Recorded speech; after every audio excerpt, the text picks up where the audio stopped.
Hello, friends. Welcome back to once again, and good afternoon to all.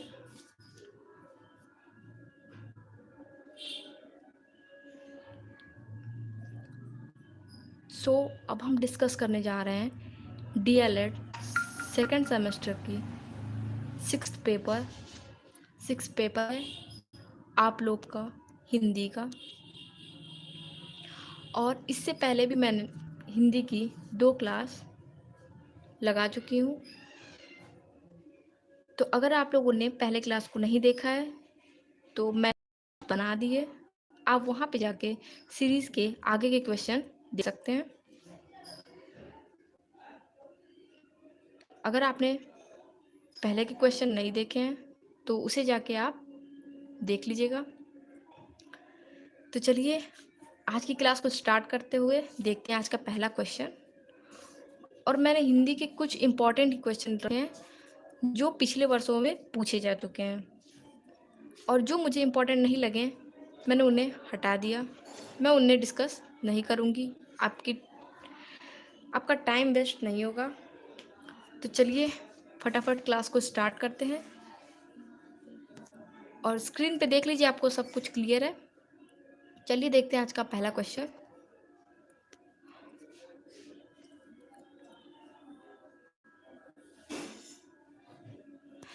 मरकट का पर्यायवाची शब्द है।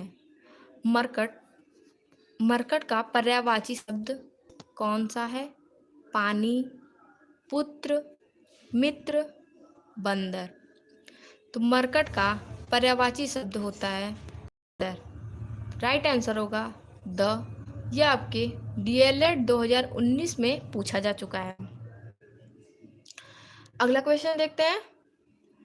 निम्नलिखित में जातिवाचक संज्ञा निम्नलिखित में से जातिवाचक संज्ञा कौन सी है? यह क्वेश्चन आपके डीएलएड 19 में पूछा गया है।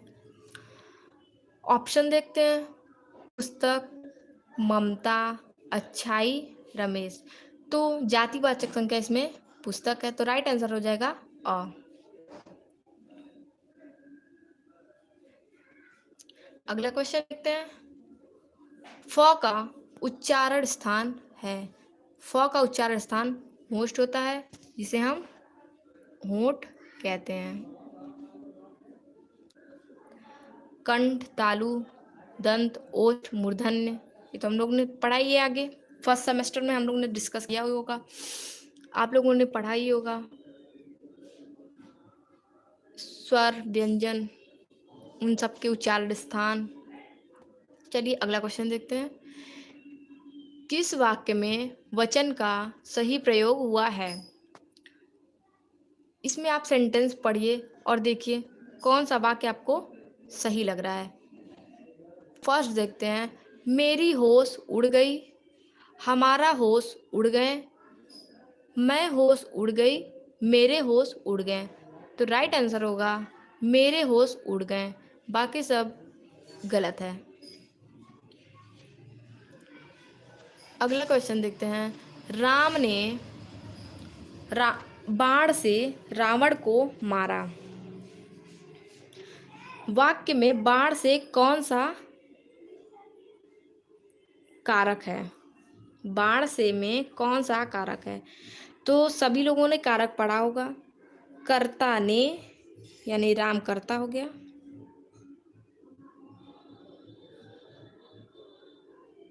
राम हो गया कर्ता।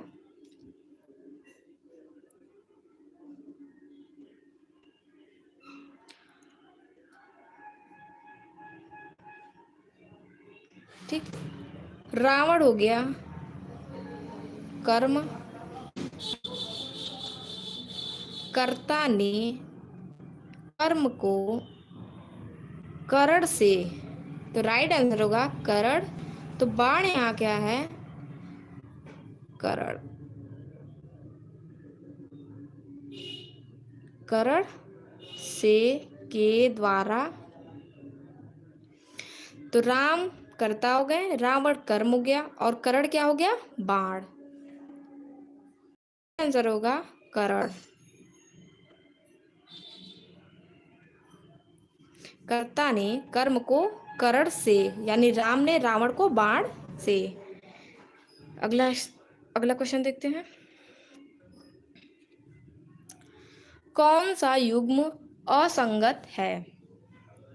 जो इसमें वाक्य दिया है इसमें से कौन सा, किसकी संगत इसमें गलत बताई गई है, देखते हैं।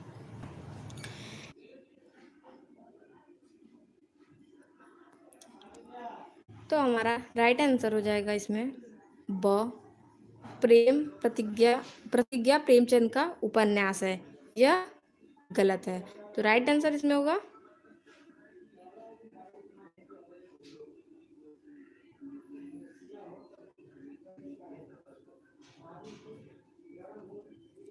प्रतिज्ञा प्रेमचंद का उपन्यास है। अगला क्वेश्चन देखते हैं।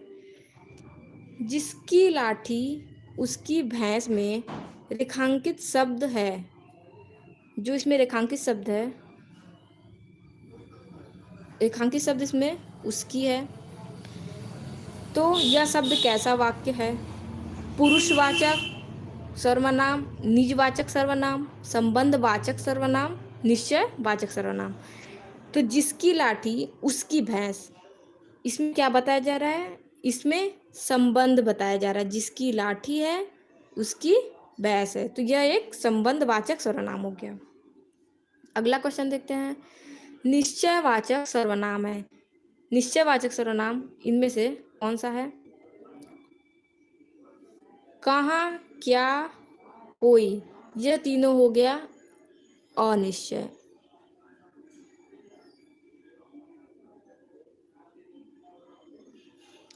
राइट आंसर होगा यह, क्योंकि यहाँ जो यह बोला गया है यह एक निश्चय स्थान बताया गया है, बाकी सब अनिश्चय वाचक सर्वनाम है। अगला क्वेश्चन देखते हैं। किस वाक्य में विशेषण संबंधी अशुद्धि नहीं है? तो और राइट आंसर हो जाएगा वह ज्वर की सर्वोत्कृष्ट चिकित्सा होती है, इसमें अशुद्धि नहीं है।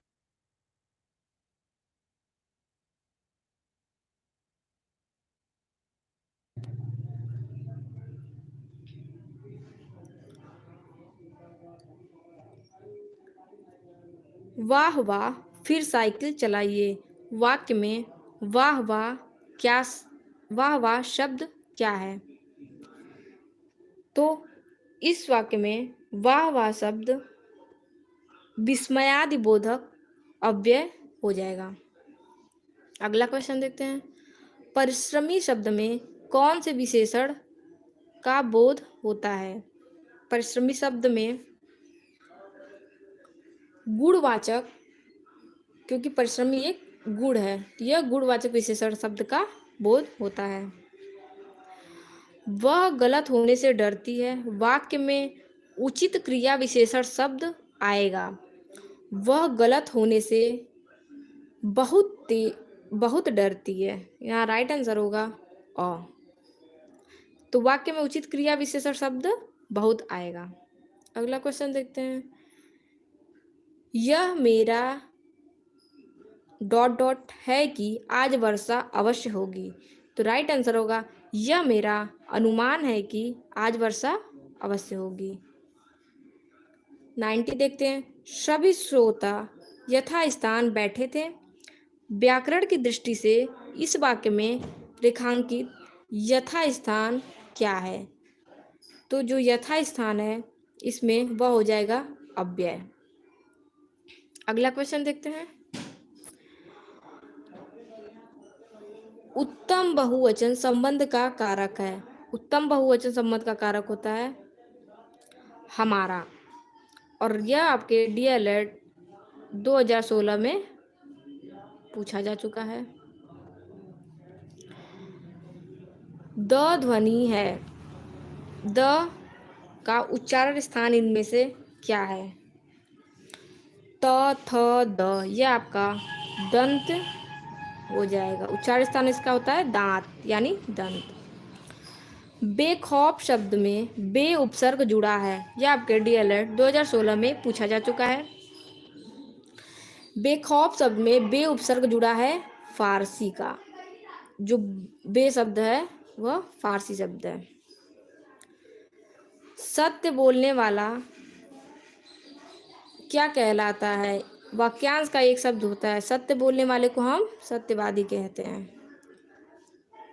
यह भी आपके 2016 में पूछा गया है। अगला क्वेश्चन देखते हैं। मधुरता शब्द में प्रत्यय है। मधुरता शब्द में ता प्रत्यय है, तो राइट आंसर हो जाएगा ता। इनमें से कौन सी अंतस्थ ध्वनि नहीं है? अंतस्थ ध्वनि इसमें आपके आता है य, र, ल, व। तो अंतस्थ ध्वनि में ब नहीं आता, तो राइट आंसर हो जाएगा ब। अगला क्वेश्चन देखते हैं। कौन सा परिमाण बोधक विशेषण है?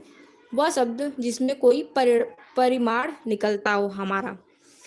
कैसा, लाल, तिकोना, थोड़ा। यह क्वेश्चन आपके DLED 2017 में पूछा गया है, तो राइट आंसर हो जाएगा थोड़ा, क्योंकि यह एक परिमाण निकल के आ रहा है। थोड़ा, कम, ज़्यादा, ये सब परिमाण है। अगला क्वेश्चन देखते हैं। प्रत्यक्ष शब्द में प्रत्यय है।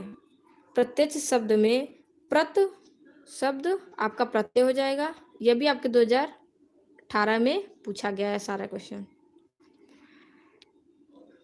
पूर्ण विराम का प्रयोग किया जाता है।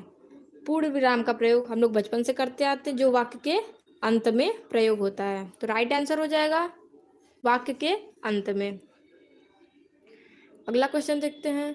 निम्नलिखित में स्त्रीलिंग शब्द है। मित्र, सूचना, उपहार, अध्याय। तो स्त्रीलिंग शब्द हो गया उपहार। राइट आंसर होगा उपहार। यह भी आपके DLED 2018 में पूछा गया है। चौराहा शब्द में समास है। तो चौराहा शब्द में जो समास है वो है द्विगु समास। इस वाक्य में कोई किस प्रकार का सर्वनाम है? यह आपके DLED 2018 में पूछा जा चुका है। तो कोई में ना ही किसी व्यक्ति का नाम दिया है, ना कोई पहचान बताई गई है, तो यहाँ अनिश्चयवाचक सर्वनाम हो जाएगा। कहाँ, कोई, क्या, यह सभी आपका अनिश्चय सर्वनाम के अंतर्गत आता है। कहानी एक गमला है जिसमें एक ही पौधे का माधुर्य अपने समुन्नत रूप में दृष्टिगोचर हो। यह कथन प्रेमचंद ने कहा है।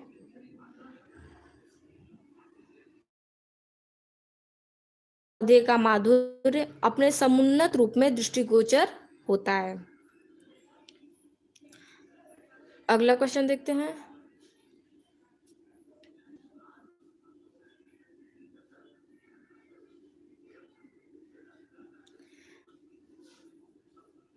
बच्चों की शिक्षा ग्रहण करने के मार्ग में बाधक भाव हैं।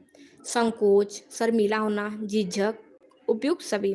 तो राइट आंसर होगा उपयुक्त सभी। और क्यों होगा? बच्चे जब शिक्षा ग्रहण करते हैं तो उनके मार्ग में यही सब बाधाएं आती हैं। कुछ बच्चे संकोच करते हैं, कुछ पूछने में झिझकते हैं और कुछ शर्माते हैं।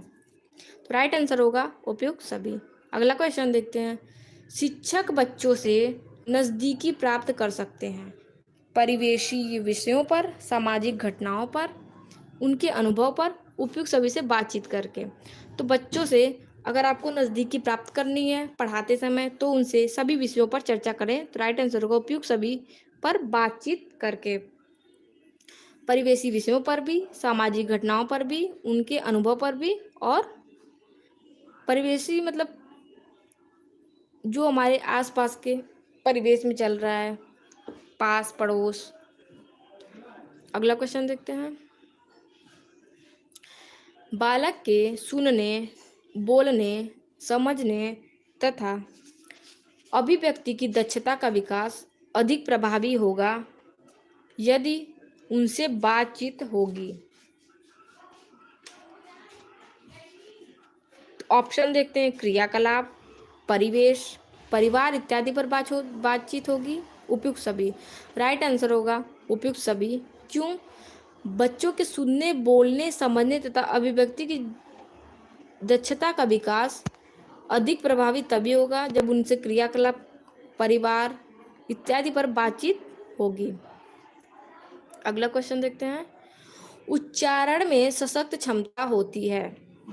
जो हम बोलते हैं, उच्चारण करते हैं, उसमें सशक्त क्षमता होती है किसमें? अभिव्यक्ति की। अभिव्यक्ति किसको कहते हैं? जो हमारी भावनाएं, विचार, ये सभी होते हैं, उन्हें अभिव्यक्ति कहते हैं। जब हमारा भाव ही नहीं रहेगा पढ़ने का तो हम कैसे पढ़ सकते हैं? दैनिक जीवन में महत्वपूर्ण स्थान है। दैनिक जीवन में महत्वपूर्ण स्थान पद्य का है, निबंध का है, गद्य का है, सभी का। तो दैनिक जीवन में गद्य का महत्वपूर्ण स्थान है, जो हम कहानी के रूप में पढ़ते हैं। उच्चारण शिक्षण का उपयुक्त अवसर है। प्राथमिक स्तर, माध्यमिक स्तर, स्नातक स्तर, तीनों। राइट आंसर होगा प्राथमिक स्तर। जो छोटे छोटे बच्चे होते हैं, अगर उन्हें प्राथमिक स्तर पे शुद्ध उच्चारण ना कराया जाए तो आगे चल के वह उच्चारण कभी सही नहीं कर सकते। वह कितना भी प्रयास कर ले, वह सही उच्चारण नहीं कर सकते। तो राइट आंसर होगा प्राथमिक स्तर पर। प्राथमिक स्तर के बच्चों को उच्चारण अवश्य कराना चाहिए। अगला क्वेश्चन देखते हैं। कक्षा 1 से 3 में सहारा लिया जाता है। अभिनय प्रणाली का, गीत प्रणाली का, अर्थबोध प्रणाली का और व्याख्या प्रणाली का। तो कक्षा 1 से 3 में सहारा लिया जाता है गीत प्रणाली का, जो छोटे छोटे बच्चों को कविताएं, देशभक्ति गीत, यह सब कहते हैं हम लोग गाने के लिए, जिससे उनके अंदर झिझक, शर्मीलापन, ये सब दूर होता है। अगला क्वेश्चन देखते हैं। कविता शिक्षण के लिए दोषपूर्ण प्रणाली है। गीत प्रणाली, शिक्षण प्रणाली, अभिनय प्रणाली, व्यास प्रणाली। तो कविता शिक्षण के लिए दोषपूर्ण प्रणाली शिक्षक प्रणाली मानी जाती है। कविता शिक्षण में शिक्षण प्रणाली दोषपूर्ण मानी जाती है। अगला क्वेश्चन और लास्ट क्वेश्चन आज का डिस्कस करते हैं। इसके बाद हमारा सारे मल्टीपल क्वेश्चन हिंदी के मैंने डिस्कस कर लिए, वह सभी खत्म हो गए। तो सभी सब्जेक्ट के मैं मल्टीपल चॉइस क्वेश्चन कंप्लीट करा के फिर उसके बाद डिस्कस करूंगी वेरी शॉर्ट टाइप क्वेश्चंस। पहले फटाफट मैं सभी क्वेश्चन मल्टीपल चॉइस क्वेश्चन को कंप्लीट करवा देती हूँ। और आज आपका हिंदी का मल्टीपल चॉइस क्वेश्चन खत्म हो गया। तो लास्ट क्वेश्चन देखते हैं। निम्नलिखित में कौन सा ऊष्म व्यंजन है? ऊष्म व्यंजन आपका श, श, श और ह माना जाता है। तो इसमें श भी है, श, श उपयुक्त सभी हो गया। और एक आता है आपका ह, श, श, ह। ऊष्म व्यंजन में मुंह से गर्म हवाएं निकलती हैं, उन्हें ही ऊष्म व्यंजन कहते हैं।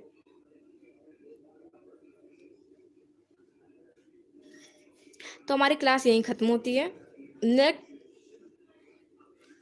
नेक्स्ट क्लास में हम डिस्कस करेंगे साइंस को, और साइंस को अगली क्लास में हम पूरा खत्म कर लेंगे, पूरे मल्टीपल क्वेश्चन। फिर मैं आपके नए सब्जेक्ट की क्लास स्टार्ट करूंगी। तब तक के लिए टेक केयर, बाय बाय। मिलते हैं अपनी अगली क्लास में। सी यू सून।